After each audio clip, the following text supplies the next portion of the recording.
to even speculate what all that means, but I am very leery of turning my entire team's paradigm, like the whole paradigm shift in the squad, if my team gets LeBron. Of course I want LeBron. The instant talent upgrade makes you a playoff contender and even a finals contender the day of. But remember the Carmelo trade, okay? When it was a 1 for 5, and he went to a Knicks squad that, hey man, could use Raymond Felton at point guard at the time. Could have used Wilson Chandler, for example. But, you know, that's kind of, at that time, is what you had to give up to get what you want. You talking LeBron and Kawhi? Yes, now we can have conversations. Now we can have conversations because I think that gets the Dubs' attention.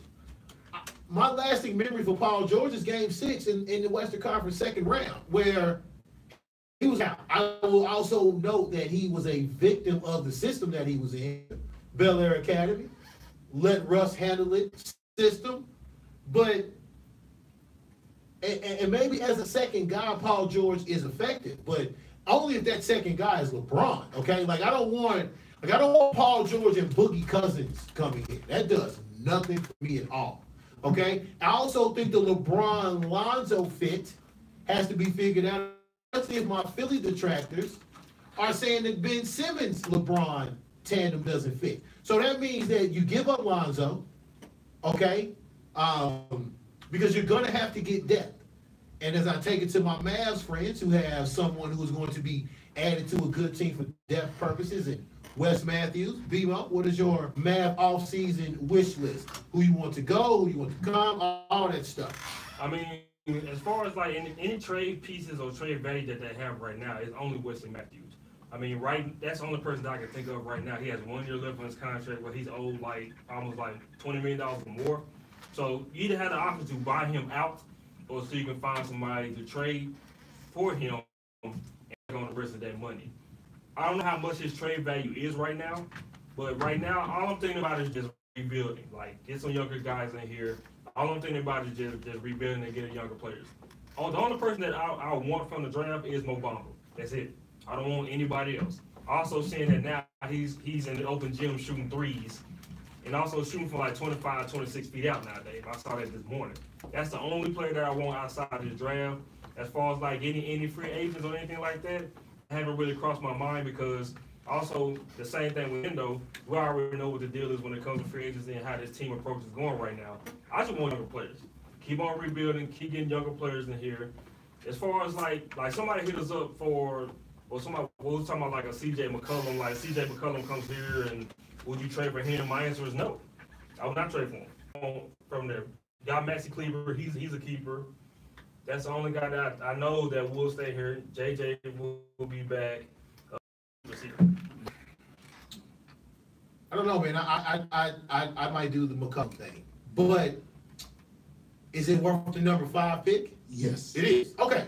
So let's start with that number 5 pick. Anybody else you would entertain the number 5 pick for that could be reasonably had in the trade? Not like I want the number 5 pick for Tatum, for example. Even though we brought up Boston, I think the trade for that 5 pick, as you said, starts with Jaylen Brown. And I think you take it. And then you take it. Like, I want more than Jaylen. I want more than Jaylen Brown. Not really, because I look at the age, 21. Average play you take this draft is going to be 19. Oh, so it's a 1-for-1 straight up trade. Yeah. Interesting. Yeah. For me, I think anybody's trading on this Mavericks team, including Dennis.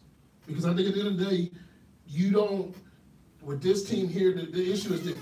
How long is Carlisle going to want to stay around for another year of like, okay, bro, we're losing? Because Carlisle's not that kind of coach. I get Luke Walton. I get a couple other coaches in the league that are doing that. Brad Stevens did it. But he's not them. He's the guy that wants to win. For me, Mavs need talent. You got to put somebody in the seats. If you're telling me in 2 years your seat sale is going to be Dennis Smith Jr., good luck. Good luck with that.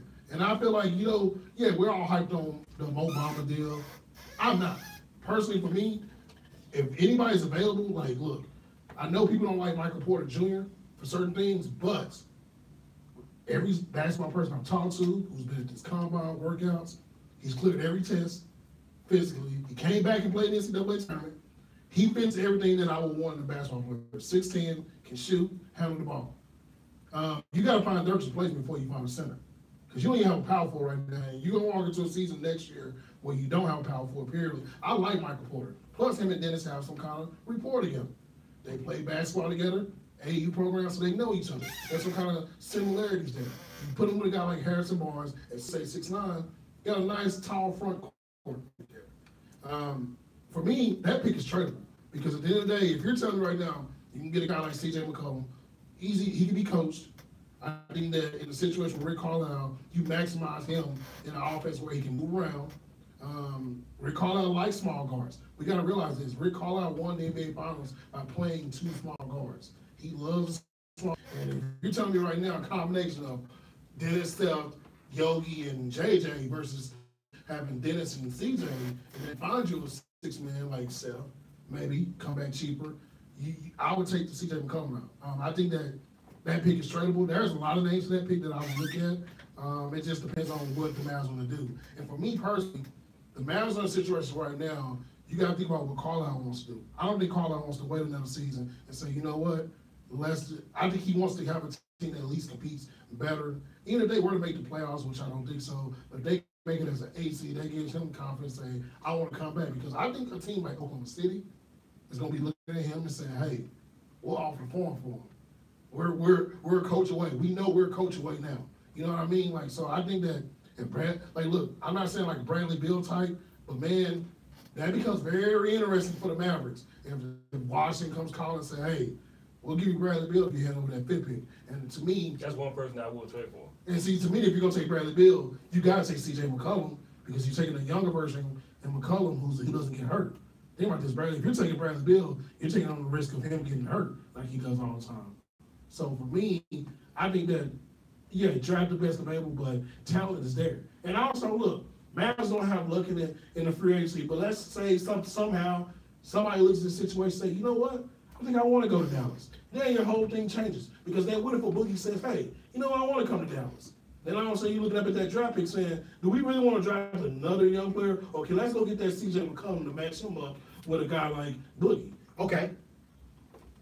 Let's go around the room before we go on break. Do you expect Portland to trade one of their backcourt players? And if so, who do they trade him for? Who do they trade? Yes, and Dame. They trade Dame? Yes. Mook? Yes, and McCollum. Dang. Really? Why Dame? I think with Dame is like, I don't want to say worn out his welcome with him, but I think like you really did all you can do with him. And plus, I've been hearing a lot of talks around the league, also, from former NBA players saying how he's not actually like one of those alpha dogs, just a dog or a leader in general. Like he's there to put up the numbers. Yes, he's putting up great numbers. He's an all-star, and he's getting Portland further as they can get. But at the same time, it's like you're still dealing with a Damian Lillard that just can't get over that hump with that team. It happens with every franchise. The franchise player, the first step of separation is meeting in the front office. It becomes public. Yes, talking. Okay, Yeah, we know your business, so yeah. Mm-hmm. Give me a Boogie Cousins prediction. He stays. He stays. He stays. For what is he? 1 year, multi-year? I say 1 more year he stays. Mook, what does Boogie Cousins do? He leaves. He leaves. I have a destination for him. All right, Chris. He leaves, and I think that obviously your team becomes a favorite, but I also think that there's a weird scenario going on in Houston right now. Chris Paul may not be back, and they got to find a feasible replacement. And I think that Boogie, he loves James Harden. That's a level up, a way level up from Capella. You can bring Boogie in to that team, and there's a good thing. I think Boogie has multiple teams for me, but I think that's the best team for him. I think Boogie stays. I think that there is something about the Pelicans' playoff success and the lessons they learned in getting legitimately swept by the Dubs in the second round that says, okay, we have a nice backcourt in place, despite however you may feel about Rondo. But this is something I want to do. And I think if New Orleans is a quality organization, then they will understand that. But the H leagues, man, it heights. Yeah. All right. This is only the beginning of the NBA offseason. We'll have plenty more in the coming weeks. Let's take a break. When we come back, Terrell Owens, Earl Thomas, Julio Jones, Old Dirty Beckham. NFL segment. It's never too early for that. Most Sports Talk on the afterparty.com. Hi, this is NBA legend Scott Williams, and you're listening to Most Sports.